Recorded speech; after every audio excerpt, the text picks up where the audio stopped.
Guys, welcome back to my channel. आज के vlog में होगा लक्ष्मण मोर्चा और अंगद संवाद। प्लीज मेरे चैनल को सब्सक्राइब करें और मेरी वीडियो को लाइक करें।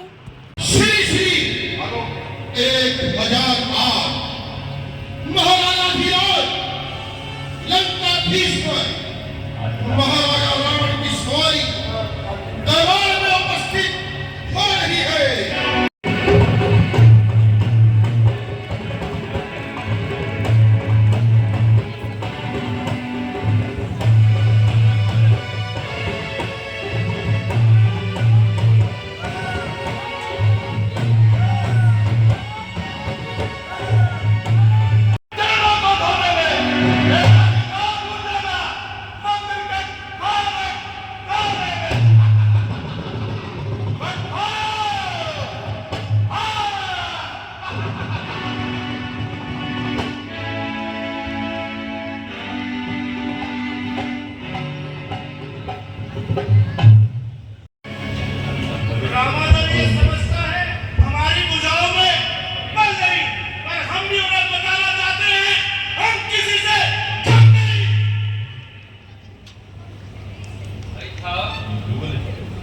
आपके सारे दरबारी आपसे डरते हैं, इसलिए कुछ मजाक बातें करते हैं। मेरी आपसे विनती है कि श्री रघुनंदन से सुलह कर ली जाए। रावण के फल में ढाल नहीं और किसी भी ताकत से डरना हमारा काम नहीं। भाई साहब, ये आपकी भूल है।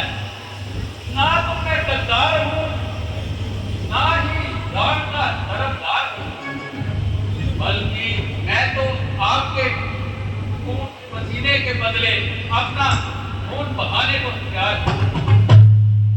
लेकिन आने वाली मुसीबत को देखकर जरूर हैरान हूँ। एक स्त्री वह भी पढ़ाई, उसके लिए इतनी खून लड़ाई नहीं नहीं। पराई स्त्री, बहुत पराई स्त्री, तुम जानते नहीं उन्होंने रूप रखा की ना बुराई। बेशक एक यही बात है जिसने आपकी तबीयत भड़काई है, परंतु रूपनगा ने उनके साथ गलत व्यवहार करके उनके सिर चढ़कर अपने दिए की सजा पाई है। निर्लज कभी नहीं रूप ने कार्य बनाता है और उन बदमाशों की बात बुलंद कर मुझे खाना जाता है के नाम से जाने जाते हैं। भाई साहब, वह क्या कहलाते हैं जो अपनी काम वासना के कारण अपनी देश और जाति को संकट में फंसाते हैं। खामोश! से बंधारा जेल में बचा था। तेरी इस बेहयाई पे पड़ गया दिल पे छाला। तू कुत्ता है, कमीना है, नमक खा के नमक मारने वाला।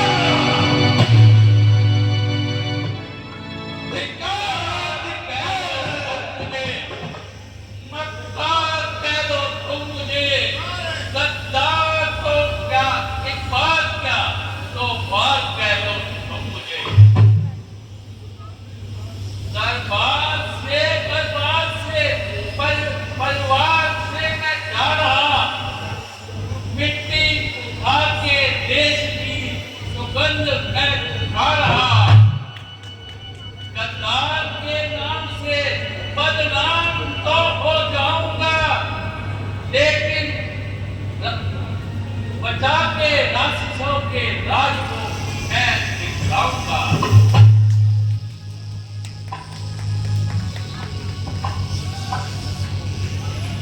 भाई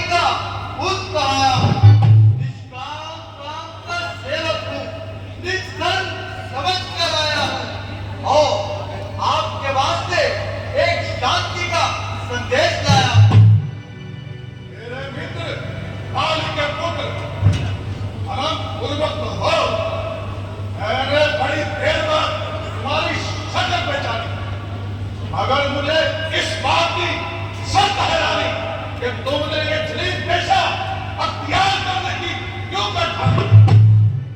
आप कुछ भी करें मगर मैं आपकी बातों का कहाँ बुरा मानता हूँ और आपकी बातों को सहन करते हुए आपको समझाना अपना कर्तव्य समझता हूँ, क्योंकि आपके और पिताजी के गहरे संबंध थे और जहाँ मुझे ज्ञात है आप उनके बंदी भी रह चुके हैं। कोई मुझे तुम्हें सुनाने आया है?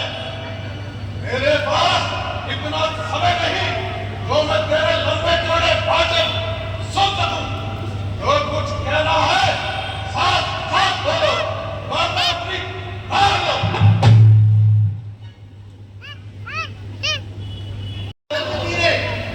आपके पास इसलिए भेजा है कि बिना युद्ध के सीता माता को लौटा दो, वरना युद्ध का परिणाम अच्छा न होगा। लाखों बेगुनाहों का खून आपके सर होगा। इसलिए अब भी समय है, क्रोध को त्याग कर सीता माता को लौटा दो और अपने पापों का पश्चाताप कर लो।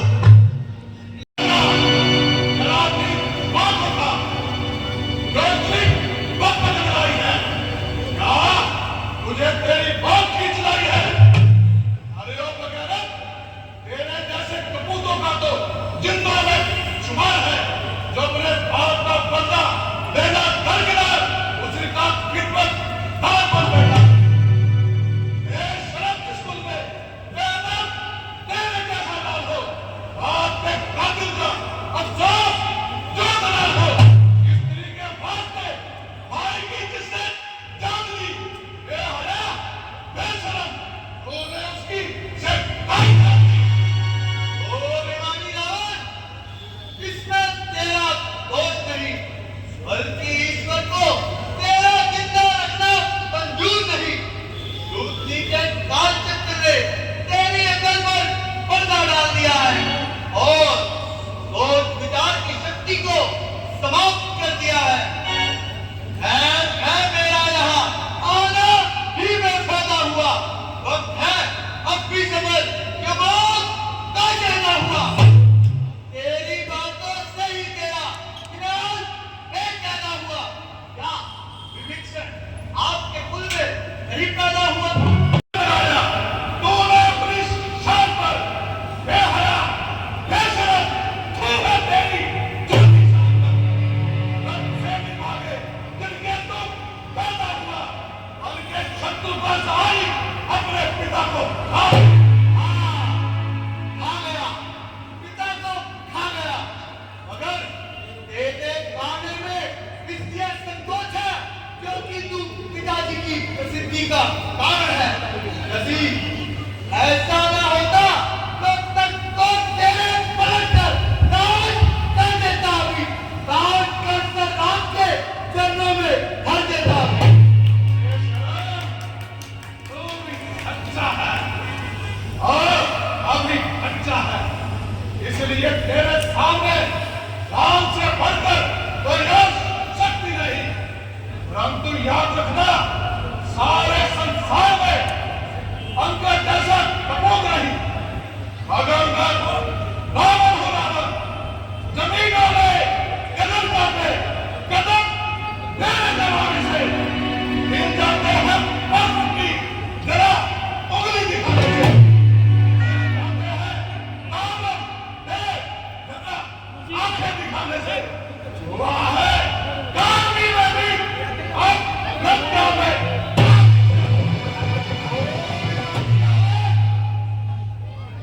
इतना अभिमान मैं श्री रामचंद्र जी का एक तुच्छ सेवक और अभी नादान हूँ, मगर तेरा अभिमान तोड़ने के लिए एक मामूली सा करिश्मा दिखाता हूँ और अपना पाँव जमीन पर जमाता हूँ। उन्हीं से उठाकर दिखाए।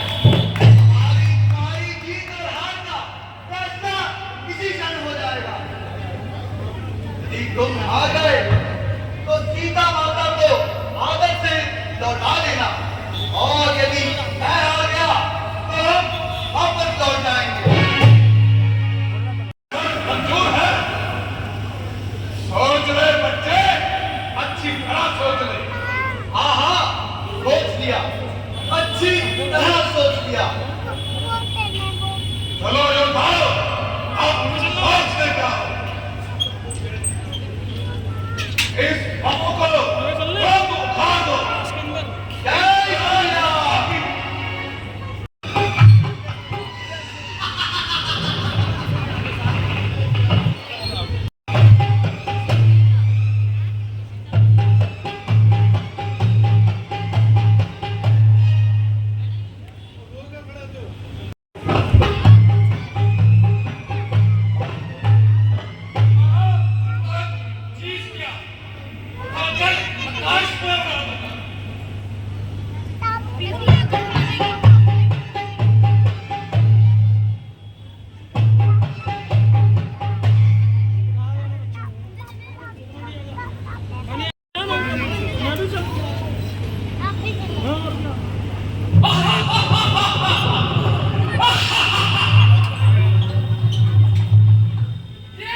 प्रभु मेरे गुप्त शत्रुओं ने पता लगाया है। आज रावण की सेना का सेनापति मेघनाद है। वह एक महान वीर है। उसने राजा इंद्र को भी बंदी बनाया था। इसलिए रावण ने मेघनाद को इंद्रजीत की पदवी दे रखी है। वह युद्ध कला में माहिर है। गिरना नहीं हर कपट से युद्ध करता है।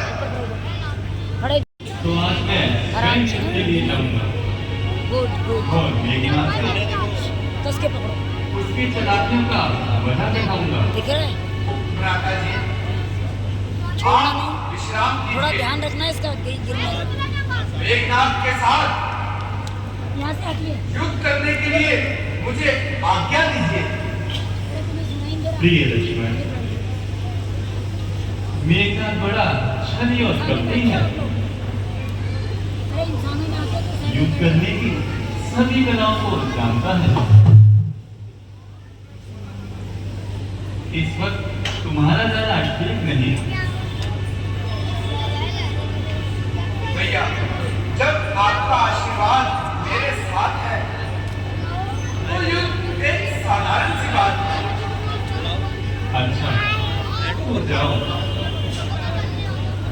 हनुमान जी, आप लक्ष्मण के साथ रहना और हर प्रकार से कपटी मेघनाद से सावधान रहना। कैसी आज्ञा प्रभु? बोल श्री राम की जय।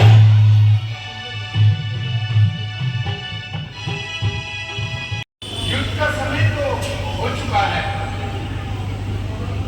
बिल्कुल भी बन चुका है, परंतु ये मेघनाद कहीं दिखाई नहीं देता। कहीं मेघनाद पश्चिम द्वार से तो नहीं आया? नहीं लक्ष्मण जी, आप थोड़ा धैर्य धारण रखिए। यहीं पर रुकिए, मैं पता लगाकर आता हूँ। ठीक है हनुमान जी, आप शीघ्र जाइए और जल्दी से लौट के आइए। ठीक है लक्ष्मण जी। पीछे छुप गया है।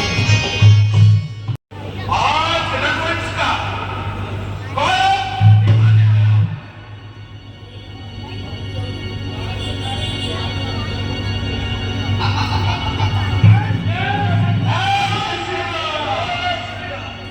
आज मिशनरी मिलने को बुलाने आया हूं। ये लक्ष्मण को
लक्ष्मण जी,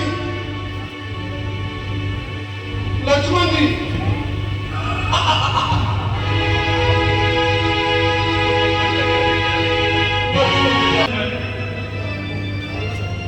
मेरी आशाओं के सहारे लक्ष्मण, जरा आकर बोलो, जरा मुझसे तो बोलो।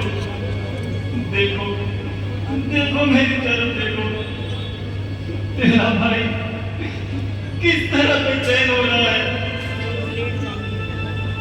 भाई तेरे मुखड़े की कोमल कली क्यों मुरझाई, जरा बोल भाई, तुमने कहाँ चोट आई।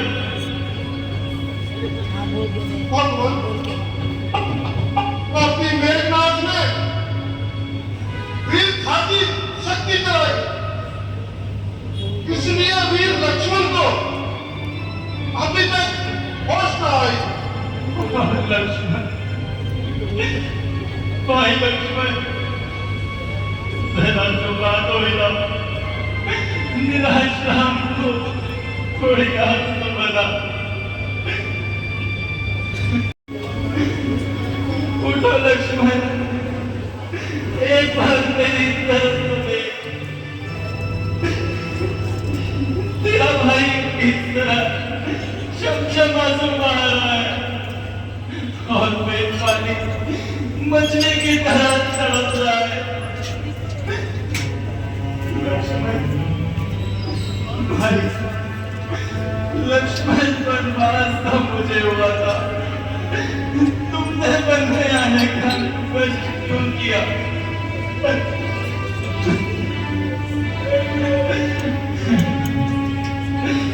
छोड़ जाते हो मुझे क्यों तुम दिखाने के लिए, इसलिए तो बातें तुम साथ आने के लिए।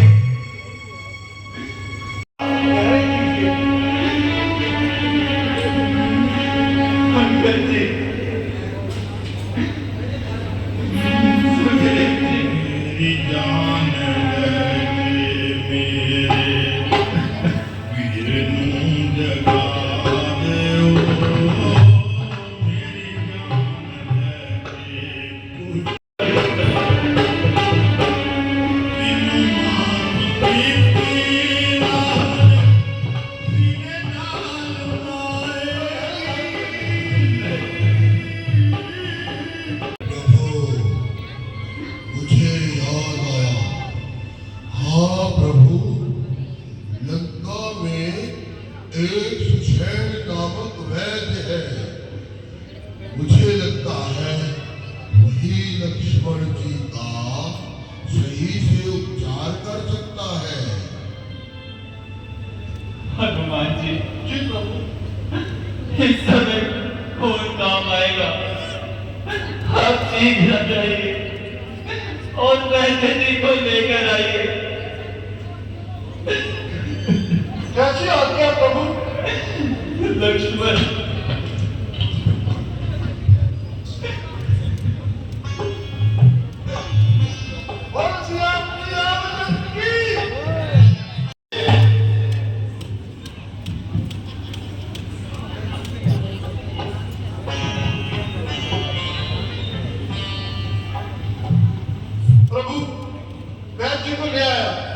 प्रणाम बहन जी।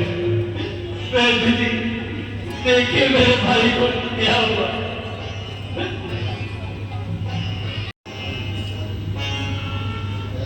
बहन जी,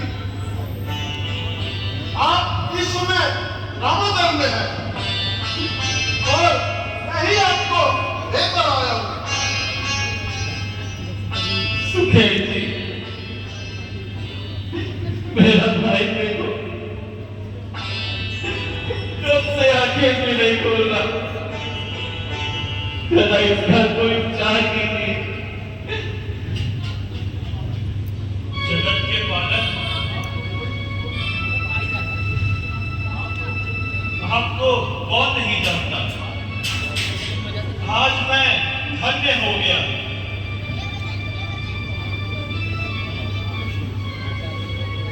हालत तो अच्छी है,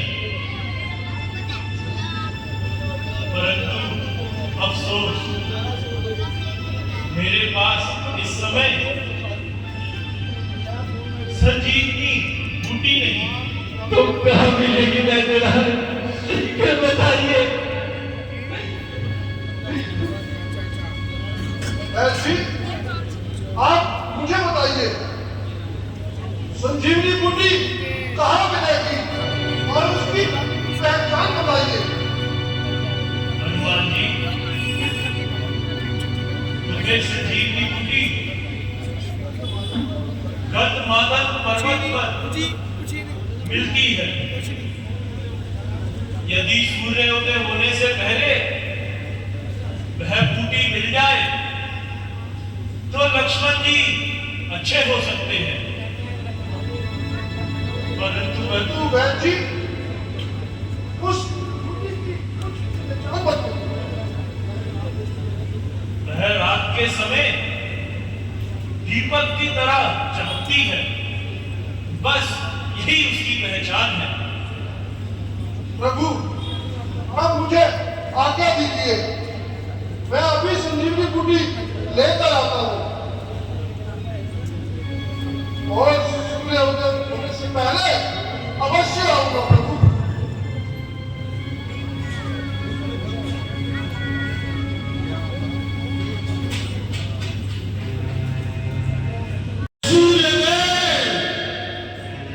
ध्यान रहे इतना, संकट अब सूर्यवंश पर है। लंका में नीच राहु द्वारा आघात दिनेश अंश पर है। इसलिए छिपे रहना तब तक, जब तक ना जड़ी पहुंचा दूं मैं, उस समय प्रकट होना दिक्कत, जब संकट निशा मिटा दूंगा। यह उजाला सूर्य का नहीं है। वह देखो, हनुमान जी पूरे पर्वत को लेके आ रहे हैं।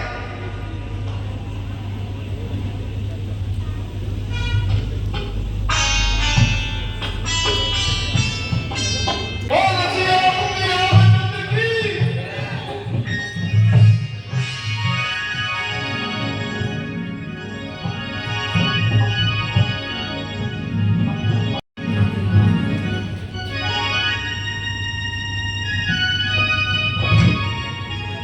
धन्य हो पवन पुत्र, धन्य हो। प्रीतियस बहन जी, आप इसमें बूटी की पहचान कीजिए। हनुमान जी, आप तो पहाड़ी उठा लाए। बहन जी, मेरे को पहचान नहीं मालूम हुई, इसलिए मैं पूरा का पूरा पहाड़ी ले आया। आप इसमें पहचान कीजिए जड़ी बूटी की।